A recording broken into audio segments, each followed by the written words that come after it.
Di AMDAL itu dijelaskan bahwa air yang sudah dibuang itu akan mempengaruhi habitat laut, termasuk keramba yang ada di Pulau Sembilan.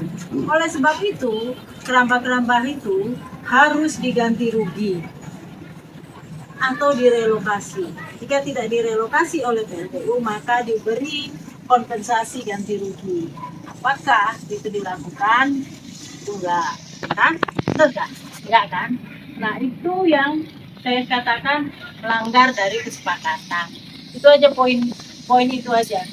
Bukan semata-mata untuk menutup aja gitu kan. Tapi bagaimana mereka mentaati aturan-aturan yang sudah dibuat. Itu kampanye kita. Nah, harapan kami bapak-bapak juga ikut membantu. Baru berikutnya, untuk apa sih korelasinya antara mangrove dengan PLTU? Banyak korelasinya, Pak. Jadi kita mencoba membuat benteng alamiah melalui mangrove. Bagaimana kita ketahui, mangrove kita sudah hampir habis. Jadi bagaimana kita menghidupkan kembali lahan-lahan mangrove yang itulah menjadi benteng alami, termasuk dari polusi maupun dari habitat-habitat laut yang itu menjadi rumah-rumah ikan. Begitu yang harapan kami dari saya selaku pimpinan Yayasan Sri Kandi Lestari. Jadi bukan semata-mata kita kampanyenya taunya udah tutup PLTU, enggak seperti itu. Tapi bagaimana kita itu memperjuangkan hak asasi manusia, hak udara bersih, hak tumbuh kembang anak, hak atas lingkungan, hak kehidupan yang layak, dan semua itu sudah dilanggar. Hak itulah yang kita perjuangkan. Ada orang yang mendapat keuntungan dari PLTU, tapi berapa orang yang dirugikan? 1 diuntungkan, 100 yang dirugikan. Itu perbandingannya. Jadi kita juga mengusung bagaimana tidak satupun merasa dirugikan dengan adanya PLTU itu.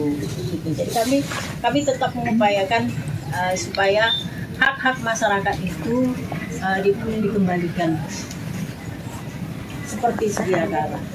Mungkin Pak Munawar bisa jadi orang kaya karena dulu dia toki udang.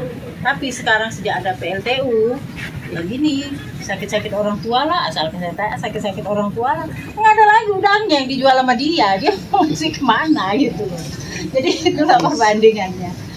Begitu Pak, mungkin Pak Uco bisa nambahi terkait kerjasama yang mudah-mudahan bisa dilakukan antara kelompok perempuan dari Sri Kandi Lestari dengan kelompok ininya Pak Uco gitu.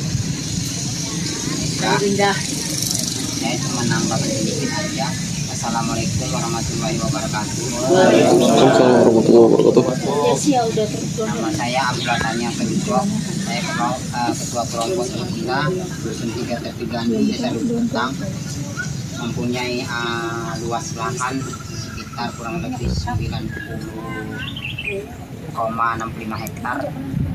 Itu ada terdiri 40 hektar hutan mangrove dan sekitar 40 hektar pertambakan. Dan di sini pada tanggal 20 Juli ini, kalau nggak salah saya, itu Hari Mangrove Internasional. Dan semalam 1 Juli hari ulang tahun Bayangkara. Dan atas nama Pak Bibi semalam mereka coba mau kerjasama dengan kita. Aturan tanggal hari ini ada program penanaman, tapi mungkin Kapolda Pak Pansa itu akan digantikan dari Kapolda, makanya ditunda. Jadi saya berharap kepada Ibu manajer dari Sri Kandi, coba cari entah ada relasi atau donatur pada bulan Juli ini kan Hari Mangrove Internasional. Coba cari yang di dinas mana yang kira-kira bisa membantu Teluk Indah untuk menanam mangrove. Ya. Karena manfaat mangrove itu kan banyak. Rencana kita untuk audiensi dengan Jangan kalah kita sama WIBI. Kalau Boleh, bisa ya. kita yang selalu Kita ibu koordinasi. orang Sri Kandi yang selalu aktif di sini, jangan kalah sama WIBI. Bukan saya melaga ini, tapi saya lihat WIBI maju. Walaupun dia seorang mafia atau apa, saya kan nggak tahu yang dia di atas. Yang saya tahu dia membuat aktivitas di desa Lubuk Retang khususnya. Karena selama setahun ini kami anggota sudah tidak beraktivitas karena ketergantungan dana. Menanam udang panami kami gagal. Donatur dari segi dinas manapun macamnya tutup mata. Jadi kami kan tidak ada yang jolok ke sana. Kami berharap kepada Sri Kandi inilah kira-kira bisa carikan kami mitra atau kerjasama yang baik sama dinas pariwisata atau dinas PSKL Kabupaten Provinsi. Ya, jadi saya selaku wakil dari semuanya Teluk Indah, kami berharap kepada ini. Demikian yang bisa saya tambahkan lagi. Ya, aku ini ya, Pak. Mungkin karena apa ya, kami tidak fokus pada mangrove gitu ya. Jadi banyak kali yang sebenarnya yang mengurusi Sri Kandi. Jadi Sri Kandi itu kayak apa ya, kayak dapur umum jadinya. Jadi Nampung semua. jadi ada KDRT lapor ke kita. Ada dipecat semena-mena, pekerja dipecat semena-mena lapor ke kita. Ada pencemaran lingkungan. Ada pencemaran lingkungan lagi lapor ke kita. Jadi kayak dapur umum gitu. Jadi kan, dah. Cuman itu pun, nah kami mungkin punya strategi berbeda dari WIBI. Kalau WIBI kan ansih pada penanaman, hanya pada penanaman mangrove. Nah kami berbeda mungkin ya. Berbedanya sah-sah saja melakukan penanaman, mengambil program penanaman tidak masalah sepanjang bapak-bapak dan masyarakat di sini tidak merasa diakal-akalin atau ditipu gitu ya kan. Itu yang pertama. Yang kedua, kami lebih mengarah kepada legalitas. Jadi bagaimana kepemilikan dari lahan yang Bapak klaim yang merupakan lahan kelompok itu harus punya legalitas. Jadi Bapak punya kekuatan hukum untuk mempertahankan lahan tersebut. Itu yang kita pikirkan ke depan. Makanya ke depan kami dan Bu Dewi juga sudah merancang bagaimana Pak Ucok dan anggota kelompok perempuan dan anggota kelompok Teluk Indah itu bisa beraudiensi dengan Dinas Kehutanan Provinsi Sumatera Utara. Kaitannya apa? Kaitannya adalah untuk legalitas dari lahan yang Pak Ucok klaim, yang lahan yang selama ini Pak Ucok usahain. Jadi ketika nanti ada katakanlah pengusaha Pak Budi dijualnya lahan itu ke yang lain untuk ditanami sawit. Kalau Pak Ucok punya legalitasnya, Pak Ucok bisa, kelompok Pak Ucok bisa menghempang itu. Tapi kalau kita nggak punya legalitas, mau kita tanami 10.000 mangrove pun, mau kita tanami berjuta-juta mangrove pun di situ, kita akan kalah. Yang punya legalitas saja juga belum tentu menang. Itu masalahnya. Jadi sah-sah saja bekerja sama untuk penanaman mangrove karena terus terang Pak Ucok, Sri Kandi itu tidak fokus untuk mencari program penanaman terkait penanaman. Tapi Sri Kandi itu fokus pada persoalan sosial. Nah, untuk legalitas kami akan fokus. Nah, mungkin kita akan minta bantuan dengan lembaga lain untuk memperjuangkan legalitas dari kelompok Teluk Indah. Maksudnya legalitas dari lahannya, gitu. Itu mungkin yang bisa aku jawab dari undang-undang Pak Ucok ya. Jadi nggak apa-apa, nggak ada masalah kalau mau kerjasama dengan Bibi dan apa. Tapi yang jelas memang Sri Kandi Lestari tidak fokus pada pencarian dana untuk penanaman gitu. Itu ininya. Jadi kita fokus pada mungkin di legalitasnya, pencemaran lingkungannya, dan rehabilitasi kita fokus di situ. Hmm? Oh. Gitu mungkin. Mungkin Bu Tika bisa nambahin selaku sosiolog. Ya. Bapak-bapak ini sebagian besar tuh belum tahu apa yang terjadi kerusakan lingkungan. Jadi bapak-bapak Oh saya ya, perkenalkan. kenalkan. Ibu, dua orang narasumber kita ini adalah Ibu Putri Atika. Beliau ini adalah peneliti, akademisi di beberapa program.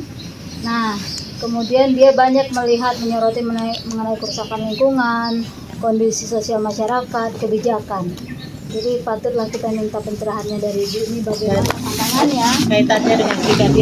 dan kaitannya kenapa Ibu ini bisa berkolaborasi dengan Sri Kandi. Kita bawa kemari untuk memacu bapak-bapak dan ibu-ibu ini untuk pengetahuannya biar mengerti kenapa hutan kita rusak, kenapa ada program-program penanaman, kenapa kita harus membicarakan mengenai energi bersih. Mungkin itu bisa dibantu sama Ibu ini. Nah, di sebelah kanan saya ini itu adalah seorang pembuat film, sutradara, jurnalis. Ini udah 20 tahun Pak beliau berkecimpung di sini. Beliau sangat menyoroti mengenai hak-hak manusia, jadi hak-hak perempuan, hak laki-laki, aktivisme. Itu beliau sangat berkontribusi untuk kemajuan, tapi di dunia perfilman, di dunia publikasi. Jadi kalau Bu Mimi buat penelitian harus Bu Mimi Atika namanya. Nah, harus dibantu sama Bu Diana ini untuk publikasi. Jadi dunia tahu apa yang terjadi di tempat kita. Nah, kedua orang ini nanti akan membantu kita untuk lebih mengerti apa sih yang terjadi di Indonesia, khususnya di Sumatera Utara, Pangkalan Susu ini, terkait dengan isu iklim, peran perempuan, dan keinginan kita untuk merehabilitasi Indonesia. Itu ya, Ibu Diana dan Ibu Putri, silakan Bu. Saya berikan ruang dan tempat. Assalamualaikum warahmatullahi wabarakatuh. Selamat sore Bapak Ibu, kakak-kakak sekalian. Perkenalkan tadi nama saya Atika atau Tika biasa dipanggil. Saya ini sudah cukup lama sebenarnya mengikuti Sri Kandi Lestari, tapi memang jarang ikut ke Pangkalan Susu. Saya biasanya membantu program yang lain. Jadi Bapak Ibu, berulang kali memang saya membaca, mengamati apa yang terjadi di Pangkalan Susu maupun di daerah-daerah lain yang polanya sebenarnya sama. Jadi perlu diketahui bahwa memang dalam konteks ini Indonesia itu memang cenderung kita itu mengeksploitasi alam. Artinya pola ekonomi kita itu memang mencari bahan mentah kemudian mengekspor gitu, bukan seperti negara maju yang misalnya dia ada industri, pabrik gitu kan, kemudian dia jual produk yang udah ada nilai ekonominya gitu, udah diolah, udah melalui proses industri gitu. Maka dari itu harus juga dipahami bahwa bisnis-bisnis yang berkaitan dengan sumber daya alam ini seringkali memang kotor bukan hanya kotor berdampak pada lingkungan, tapi juga kotor dalam artian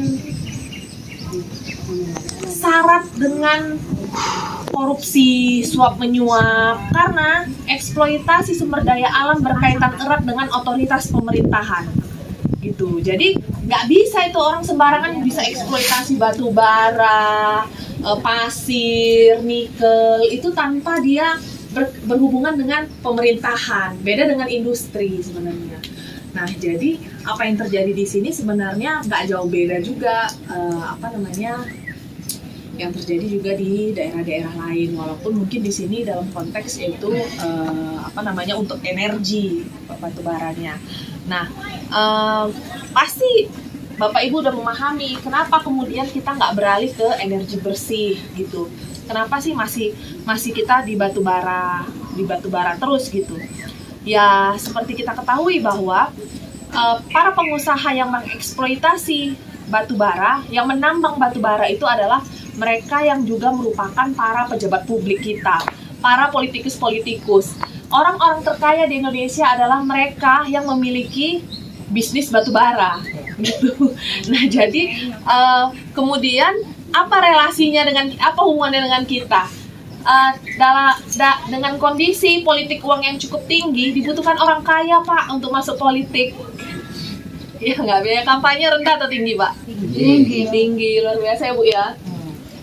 Jadi bayangkan aja, untuk spanduk, untuk kaos, topi yang sering kita pakai, kalender.